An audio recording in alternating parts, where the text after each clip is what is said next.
you've got to be passionate about it. I was about 11, 13, that age. I just fell in love with it. If I were ever to skydive, that's what acting's like. It's like magic. Snapshot. Hi everyone, welcome to our new episode of Snapshot. I'm Tom. I'm Ricardo. And today we're here with Mr. Paul Butterworth. Hi Paul, how are you? Hiya. Okay. Our first question that we ask everyone is, would you be able to introduce yourself and your kind of credentials for people that might possibly not know who you are? I'd say I'm a foot soldier, because in the industries there's your Spielbergs and your Sean Beans and whatever. And then there's lots of people that sort of never earn any money anytime. And then there's this thin sort of band who, like, some years actually earn a living from it. You know what I mean? It's cool. But most years you're in and out of work.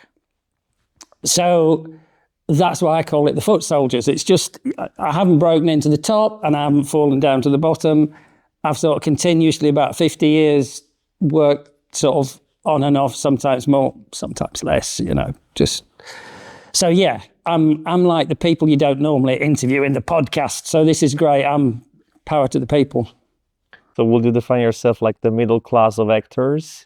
Middle class, that's really interesting because income, I've always thought of myself as working class. And yet when I went up for the full Monty and the guy says, well, great, I'd like to give you the gig, but you're too posh. And I said, you're too posh. I said, I can do common. I can do common, So really, yeah, I mean, my dad was a vicar, blah, blah, blah, went to drama school in London. So I'm not working class. I just have to accept this. So yes, maybe I am the middle class of actors. Okay. Long answer, short question. That was good. It was a brilliant intro. We'll get onto the full Monty in a second, but I was kind of wondering, so this is another sort of question that we ask everyone, because we really love to combine kind of industry talk, but also we want to geek out with people about movies and art and stuff like that. So it's like, could you identify like a lightning bolt moment that made you want to be an actor or like be involved with film or so? Because I think we all have one. And we're always interested to know what yours is. Church. Okay. It wasn't a film as such, because, but in church you get to carry the cross and you get to swing the incense and all that stuff. And my mum was very lucky, and just a bit of a backstory, it's okay? Of course. In the 30s, she used to go off to Ali Pali in London from Blackpool and do drama teaching. Training to be, she wanted to go on the stage, but then she married a lowly vicar, and vicars' wives aren't allowed to do that sort of thing. So I was her first student when I was about 11, 13, that age. And I just fell in love with it. Like suddenly I could be on the moon and I could be floating, like men on the moon. And I could be travel to all these places and do all this weird and funky stuff.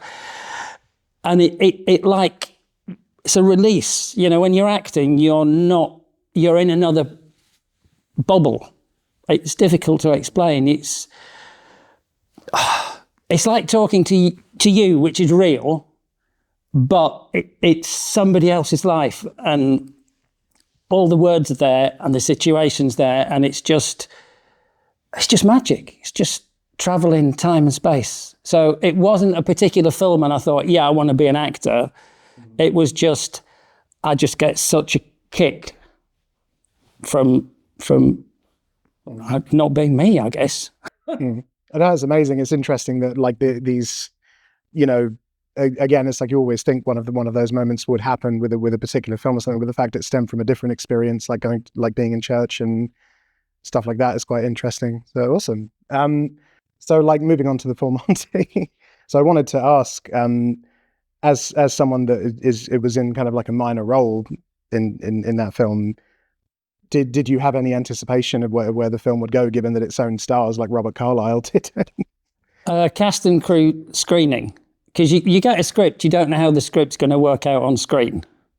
And there was quite a complicated process because they tried to cast it sort of on the cheap. That didn't work out. They then went up a level and it was all cast locally. They sort of flew in Robert Carlyle because you would, wouldn't you? You know what I mean?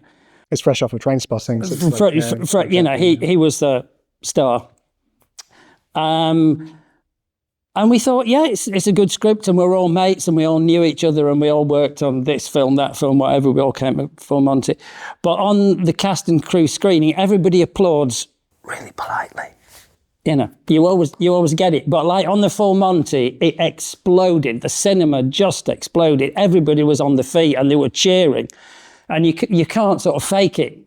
You cannot fake it. And everybody knew this is either going to be like a Withnail and I, or it's going to be a major commercial success. And it was a major commercial. I mean, I think it made 240 million off a 5 million budget. So something you'd know, you're film people. Yeah.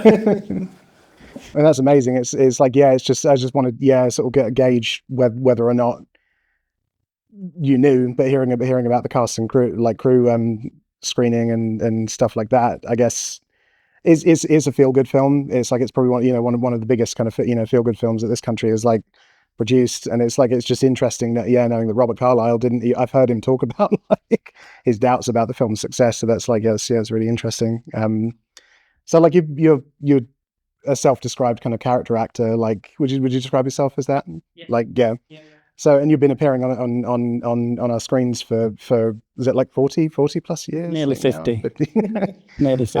And like, you've appeared in beloved British soaps like Emmerdale and Coronation Street and stuff like that. And I was just curious to know, as kind of someone in like how long were you working on Emmerdale? Like, for instance, was it like? I think there was a storyline where the posh guy in a wheelchair had a wedding. That the people who like Emmerdale will never forgive me for this. And he bought some dodgy fruit and veg, and I was like I had to sort of pin him against the wall and threaten to beat him up because he hadn't paid me, and I'd sort of basically stolen this stuff. So it was a little storyline around the wedding and this chap. And then I was in it ages before. I've just been in it twice, I think, Emmerdale. Yeah, fair enough. I was just going to say, like, what's it like kind of walking onto sets like that have such a tight-knit community of performers that have been with the show for many years, for instance? I was just kind of curious to how that differs from other TV shows and films and stuff. It doesn't really. I mean, you've got a job to do. You go on set and you do your job. Yeah, I mean, films are more like families in a sense that if a film's been, 2-3 months working and you're coming in for a week or whatever, they're like a really close-knit family. Whereas if you go on a soap, they all live locally. They all have their own sort of lives. It's a different feel. I want to ask you, like, you've been almost 50 years doing the actor. Yeah. So how it changes the job throughout the phases of your career, like from a beginner in the industry till a veteran now? Did it change a lot, or it's quite the same, the way you find jobs or the way you prepare yourself for a job, etc.? I think it's harder now, because when I started, there were about 500 sort of, because the way the equity system used to work, I don't know if you know, you had to do, each theatre had 2 cards. So you had to get a theatre job, get one of their only 2 cards. After you'd done that, you had to rack up 52 weeks full-time paid theatre work before you were allowed to go onto a TV set. So it restricted the number of people going into TV. So there were about 500 of us in Yorkshire, sort of mid-70s, 80s. And we just shared the work between us. Well, now you put a casting out, you get 10,000 people. Yeah. So I just don't know how young actors start out. I absolutely don't. How you get that continuity of work and experience to actually start to build a career that you can carry on. That is sustainable, do you mean? Like the new actors, it's more difficult for a new actor to have a sustainable career. Yeah, I think it's easier for them to have a one-off job. Yeah. If they're right for the role, somebody casting will find them and give them a job. But it's a lot harder to get continuous work, I think, when you're starting out now than it used to be. So do you think, like, having a career as an actor is more about luck, so being like at the right time, the right person at the right time? I think there's luck, hard work, there's talent, there's staying in the race. Because you just rack up a little bit here and a little bit there and a little bit more, and then you get noticed, and then somebody picks up the phone, then you're invited in, then you get a bigger gig. You've got to be passionate about it. Definitely. You know, if you weren't driven, you absolutely wouldn't do it. I think everyone has to be like that, tenacious, kind of, whether it's, you know, acting or filmmaking, producing. I mean, it sounds very cliched, but it's really, you have to like never give up. Yeah. And be lucky. Yeah, exactly. And be lucky as well. I was about to kind of ask, do you have any kind of advice to impart on perhaps actors that want to kind of stand out even in smaller roles? Or commit to the role. Exactly. Yeah. And give it 100%. Like, it's the lead role. You do as much prep. Because if you're in a scene like in the Anemone with Samantha Morton, and you've got to match her toe-to-toe, it's no good if one of you is weaker than the other. So even if it's like one scene, you have to put as much background work into building the backstory and the life of that character as you would do if you had a major part. So you need to do that work. You need to be so solid in your lines. You can walk onto set, people are firing guns off, and you deliver the lines. You know, and you need to be present. I've seen young actors on the phone between takes. I couldn't do it. But do you feel like having a small part in a movie, it's more difficult to having a main one? Because like you are less important for the movie and you have that small part? I don't think you are. I mean, it's different. It's like on the full Monty, there was only one baddie, that was me. I was like the nasty stepdad. I did revisit your role from the full Monty, and I remember it's like this, did they direct you just to look as smarmy as possible? Yeah, well, you know. So the whole, his Robert Carlyle's wife's character, his whole situation was sort of based on his ex-wife being with me. So in that little bit, you have to create all that backstory, which the rest of the film hangs on. So that's not a small role. That's not an unimportant thing to do in the film. Yeah, that's what I wanted to ask. Like, do you feel that you have the pressure on you because you have to deliver small lines, but you have to build all the background? No, because you don't think about that. If we were filming this, there'd be what? Well, you know, from film school. Yeah. You'd have 50, 60 people in the room, you know, with cameras poking down your nose, you know, microphone stuck under your face. You don't see any of that. There's no pressure. I mean, like, filming is my happy space. You know, it's like everything disappears. It doesn't exist. So if you're thinking about how important this role is while you're filming, you shouldn't be doing the job. I see. That's very solid, simple advice. Thank you for sharing. Yeah. And just on the subject of Anemone, so like you obviously were in this film Anemone, directed by Daniel Day-Lewis's son, Ronan Day-Lewis? Ronan. Yeah. In a scene with Samantha Morton that was unfortunately removed from the final edit. I was just wondering if you could talk us through the experience of being directed by the son of one of the most respected directors. It was great. Actors of his generation. I mean, I should say all the character parts were cut. Every single one. It wasn't just me. Okay, I just thought I'd put that on record. I wasn't sure how shy. No. I mean, he took the film in a different way, and it's a beautifully poetic and deeply moving film, but it's not the film that was in the original script, but that's just that. He knew exactly what he wanted from every shot, both in the set, and he'd come and he'd like tweak the curtains or do this and that, and he was on top of it.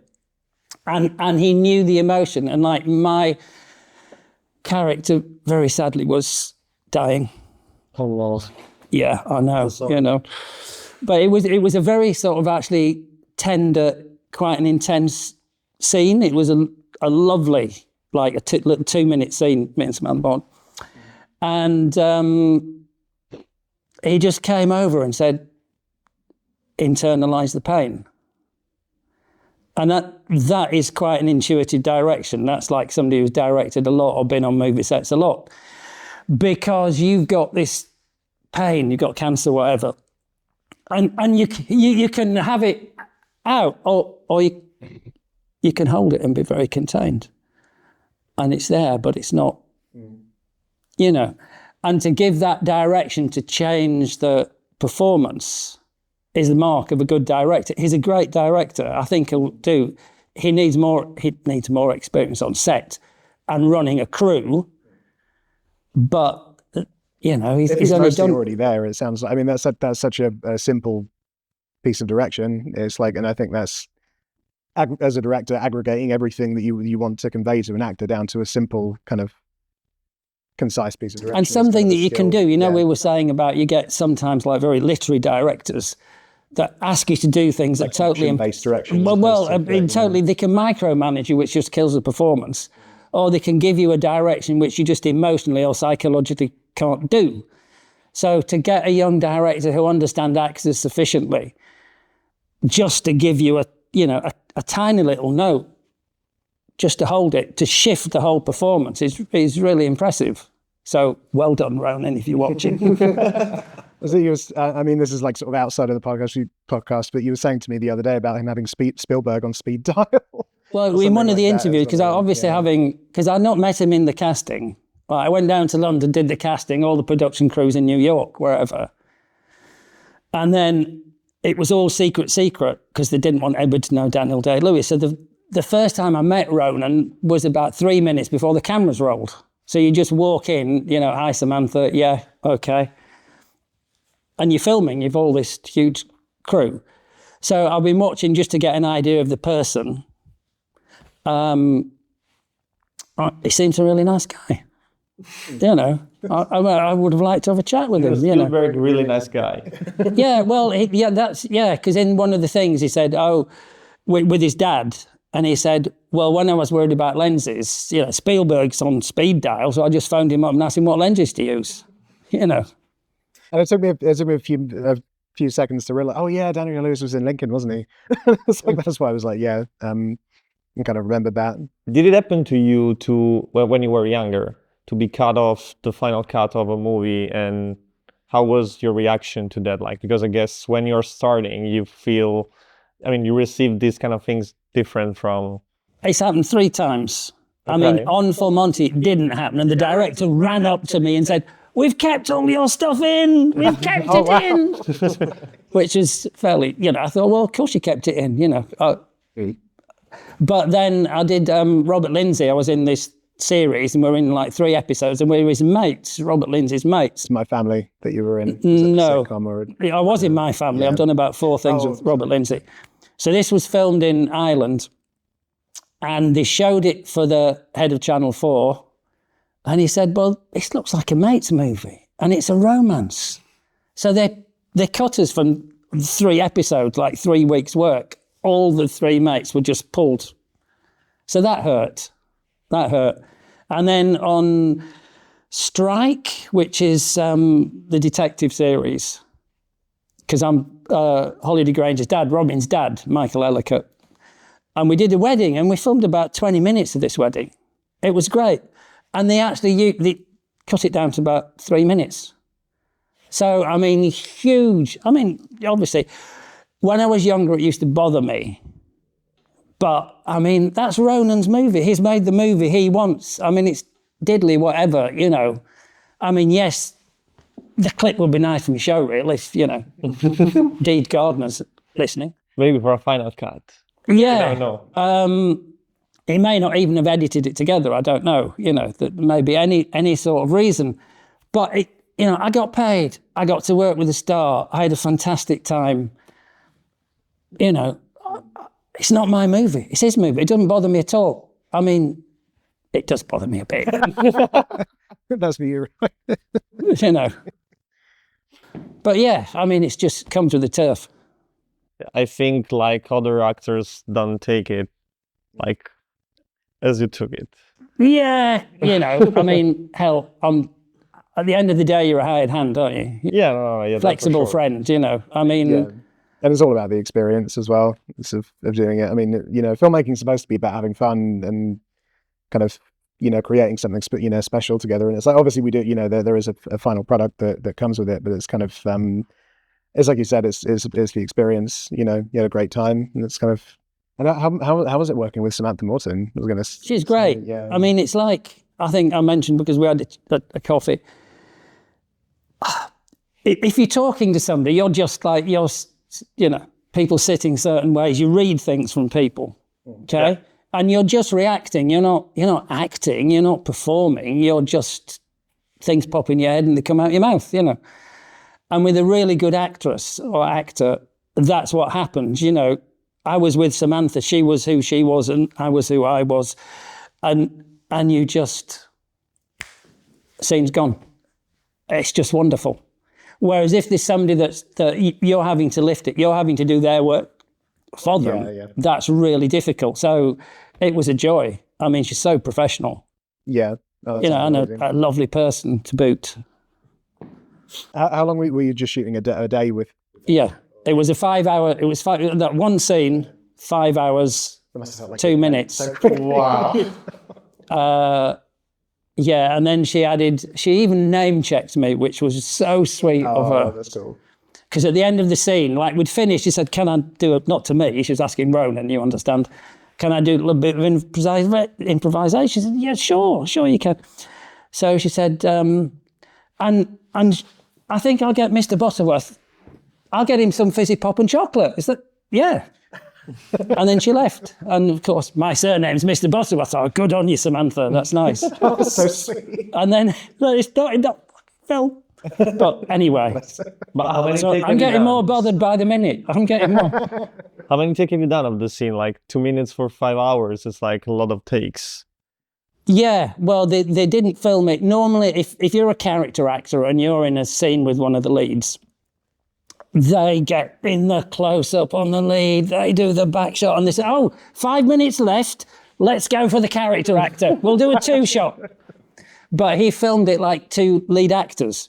So I was getting, there must be a technical term, you're the editor. When you start and then you travel the camera and it goes from quite small and you get bigger and bigger and bigger and bigger. Oh, like pushing in, kind of pushing thing, in. Yeah. And so I loved it. Lots of close-ups, hands, which we had to do twice because we had the hands. And they said, no, it's not working. Run the dialogue with the hands so that there's a natural rhythm to the hands. So then the hands work. So the reason it took so long is because he basically shot it twice instead of, just being Samantha and, okay, I'm there and I'm covered a bit. But I guess is this sort of, sorry to interrupt, is this kind of like an insert shot you're talking about with the hands? The hands would be an insert, but, the way it was filmed, as I say, I was favoured equally to Samantha Morton in the setups and the camera work. That's really good. Yeah, I think it's kind of, I guess insert shots, I mean, this is getting more, technical, but like insert shots are kind of a weird thing because they're only meant to be on screen for like 2-3 seconds, if that. But like if the actors, if it just doesn't feel natural, it's because the actors aren't experiencing the emotion in the insert as much as they are in the sort of main. Yeah, well, that's coverage. why we ran it with if anything, that's a good tip for like directors, like allow your actors to, because if you're just doing it just for the insert shot, it's like it doesn't. It's not part of anything. It needs to be just as organic as. I mean, every shot in a film should be important. A film is like an organism, so it's kind of. I saw I won't take this off track like a little bit, but not for long. But I saw an interview with Roger Deakins once where he was someone. I think he was defending the sort of use of insert shots and saying that there's a shot in Prisoners that's just a push in on like a tree, and it's like his favorite shot in the entire film. But some people don't put as much importance on things like that. But every shot in a film should be important, even this insert shots. So it's like. Bit of a detraction. Sorry. Yeah, and he also let us breathe. Like a lot of directors, tight cuts, they want to move the scene through, but he left moments. I mean, it's like you say about acting with Samantha Morton. It's like you could see a soul. It's like you just didn't have to act. You just had to be for 2 minutes. Awesome. Yeah, I mean, talking about your experience on set, I think you've been to so many sets throughout 50 years of career. So what's the craziest thing you've ever seen on a set that you still remember? There was something called Pink Pajamas, which was Julie Walters, and it was set in the lakes. and little part. And I was like physical fitness guy who gets the canoes out, that sort of thing. And we'd filmed this shot, and then it snowed overnight. So suddenly, like, the hillside's white. So first of all, he sent all the techies out with big brushes. Sweep the hillside.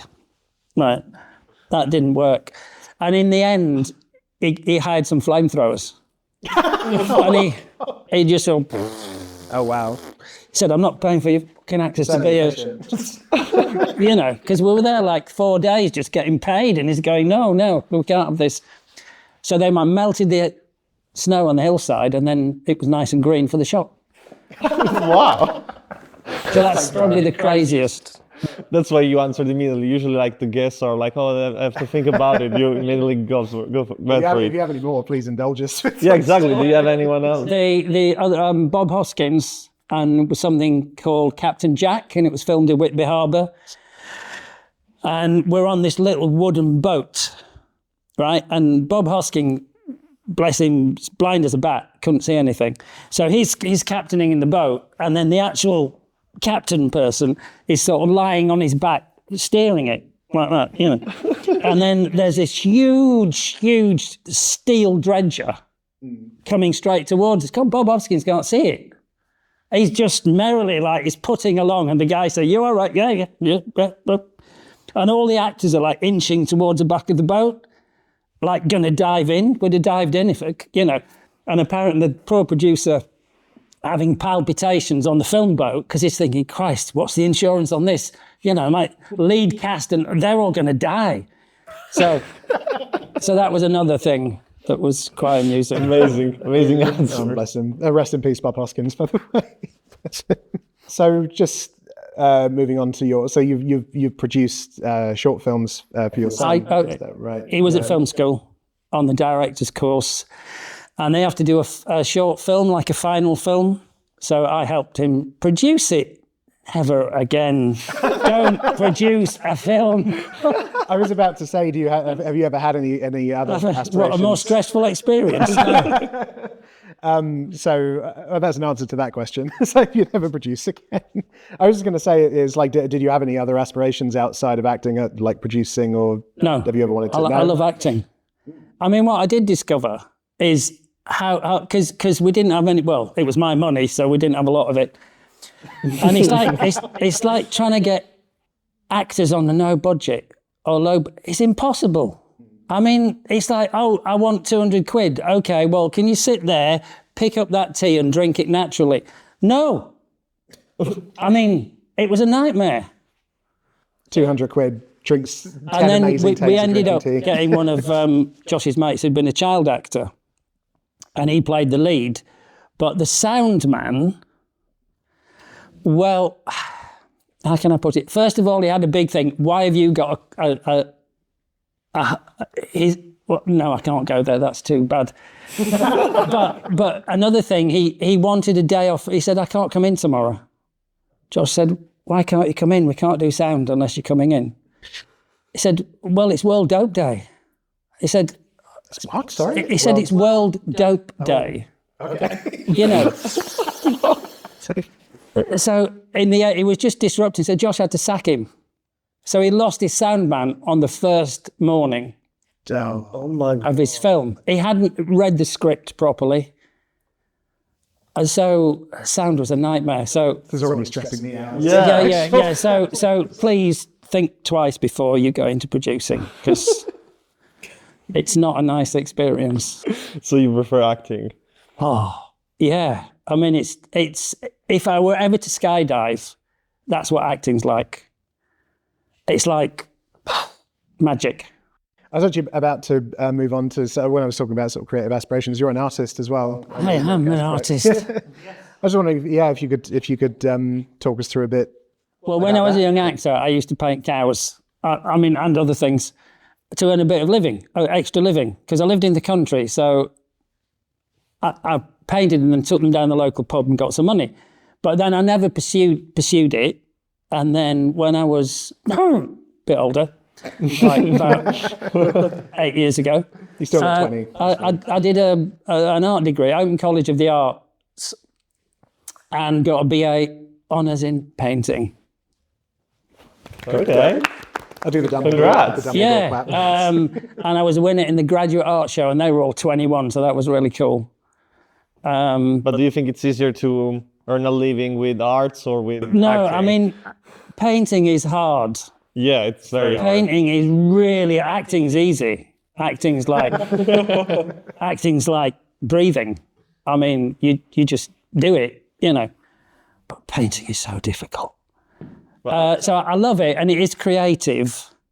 And I mean, I do geometric, sort of hard I edged. was going to say, I've seen your stuff and I really like it. It's cool. Yeah. And what I'm trying to do, you don't want to think on that, but it's like communicate subconscious to subconscious and people to lose themselves in the canvas. But it's also really difficult trying to have two careers. It messes your head up. I can imagine.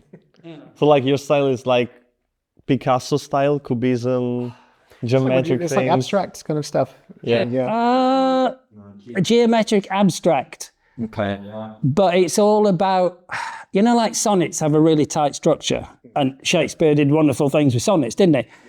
Well, there's a really tight structure. It's all about the colours and the shapes and the weighting and the different values of colour, whether it's light, dark, hue, you know, intensity, all that sort of thing. So it's the way they all work together rather than being actually in the design as such. So returning to the cinema industry, you are a BAFTA member. Yes, I am. How long have you been a BAFTA member? A long time. Like? Like, I don't know, God knows. For Monty, so late 90s. Oh, okay. So for a long period. Yeah. So how did it change your way of seeing movies? Like, You because got to see lots of review movies them free. now. That's how it changed seeing movies. Because in those days, they used to send you screeners. Yeah.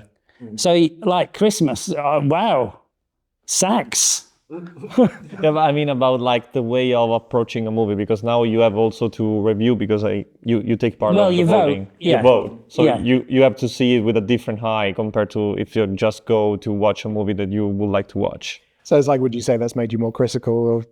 Yeah. Yeah, yeah. I mean, basically, there's so many things to see in a movie, you know, like the cinematography, the acting, the direction, the script, the sound.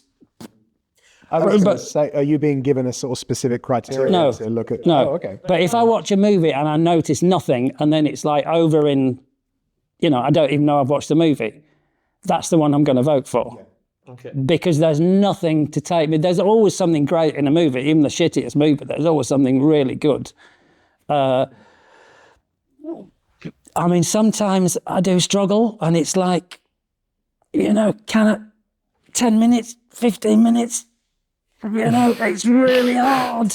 This is a really stupid question, but are you allowed to turn movies off? Do you have to watch them all the way through to be able to vote for You're them? given, because nobody, unless you're like, that is your job, can watch 400 movies a year. Nobody. Yeah. So what they do now, they give you 12 and you've got to watch. You have to watch those 12 and you can have watched any of the others. But I think, you know, it's an unfair playing field. Maybe I shouldn't say it, but like the movies with the clout and the budget get pushed. Yeah. And it's really hard for the smaller movies to get seen and to get a chance. And they might be, you know, as good or better than some big tentpoles. Exactly. You're just really up against it if your film isn't. I think it's hard unless yeah. it gets buzz and it gets picked up. Yeah. I mean, sorry. Yeah. So even for the BAFTA, you think like the mediatic buzz, also like the social media have a role in the decision of like to vote a movie instead of another one?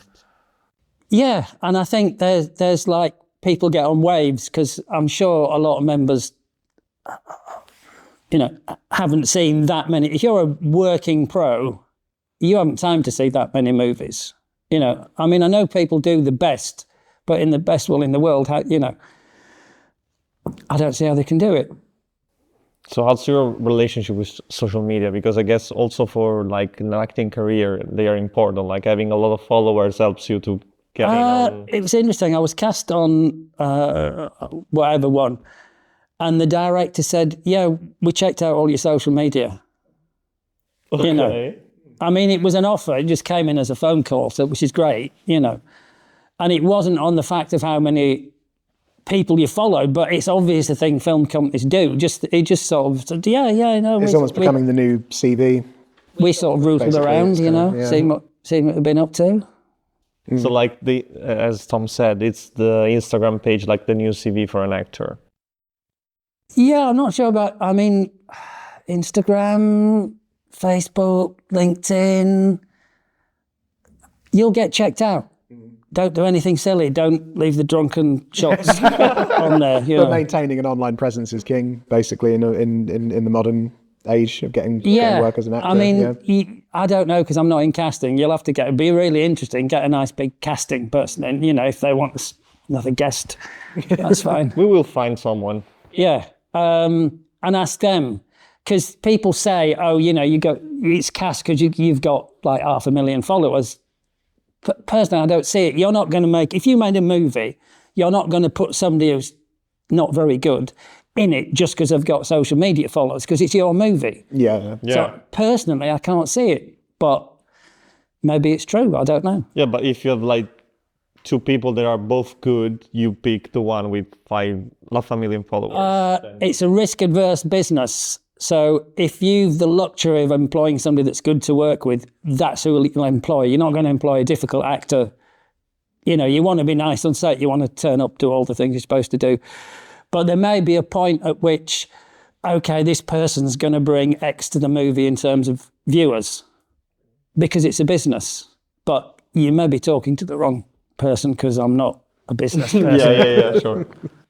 So returning to the BAFTA, because of this, like you don't watch all the movies, you can vote. I mean, you're based on the one you have seen. Have you ever strongly disagreed with like the awards?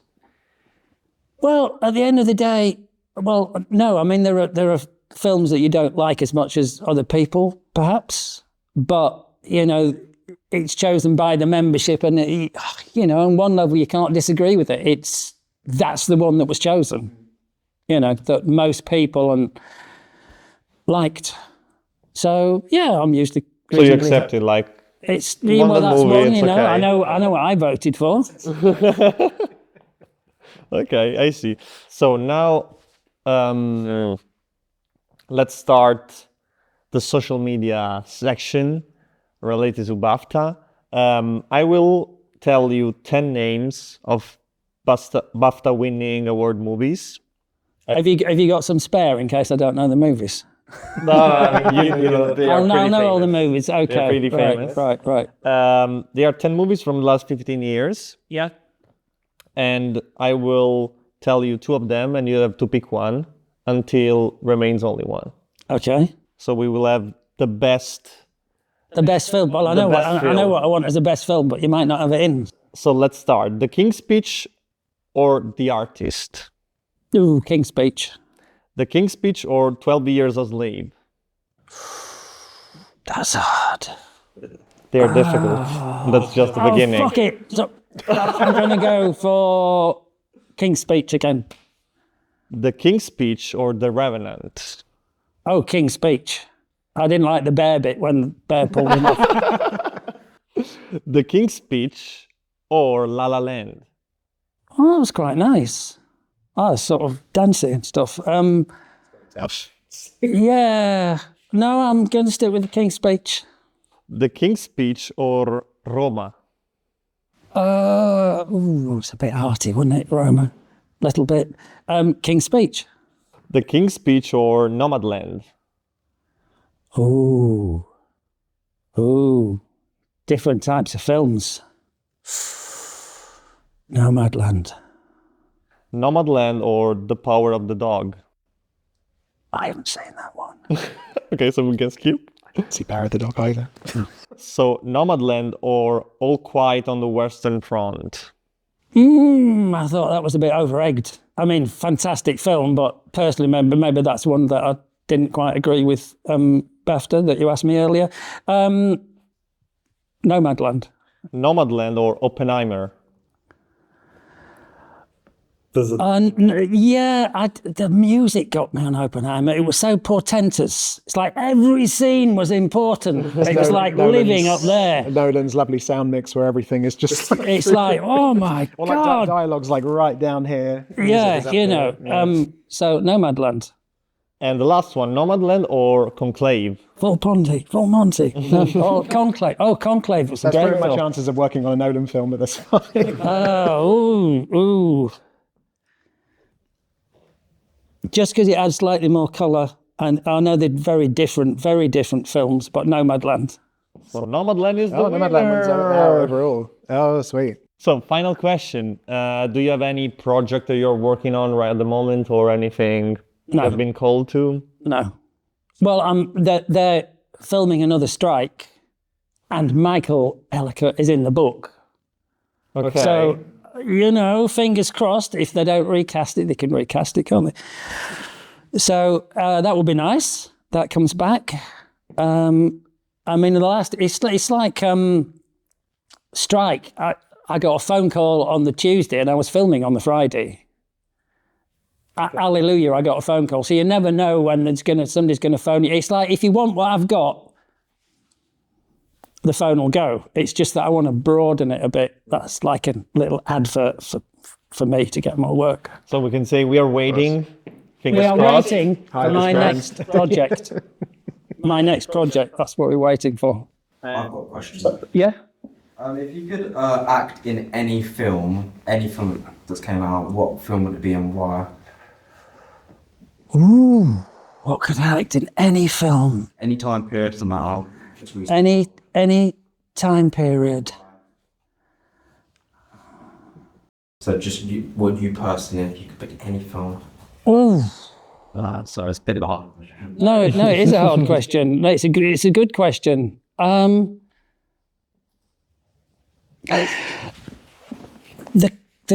You'll know the name of this film, but it's the Christmas film from about 1930, where the angel comes down. It's a Wonderful Life. Well, It's a Wonderful Life. Yeah. And I'd love to play the lead, and It's a Wonderful Life. I just think it would be a wonderful thing to do. It's just a If magic it was thing. remade, you mean like today? Or Yeah. okay, yeah. But you didn't say any film in any. What's that when you were a child? I watch it every Christmas.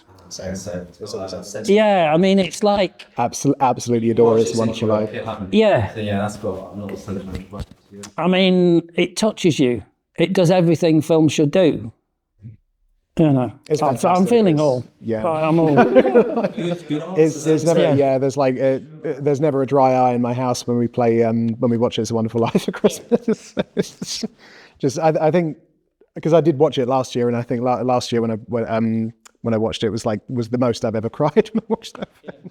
I don't know why, it just kind of hit me, but it's just absolutely adore that film. It's a classic, and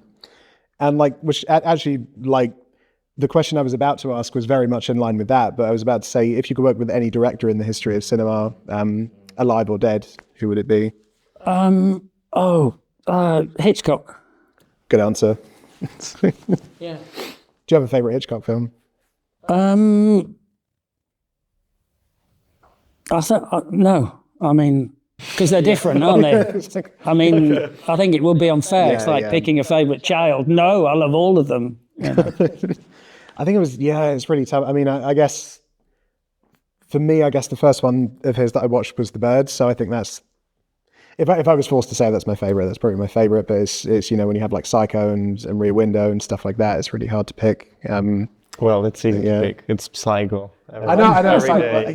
It's like, it's still hard though. I think I prefer The Birds. Yeah, but maybe that's just because it's the first one that I saw. Awesome. Thank you, Paul. Thank you, Yeah, it's fun. Amazing. This has been so great. Thank you for watching. Snapshot signing off. Listen to Snapshot, the world's best cinema and photography podcast in the world. Snapshot.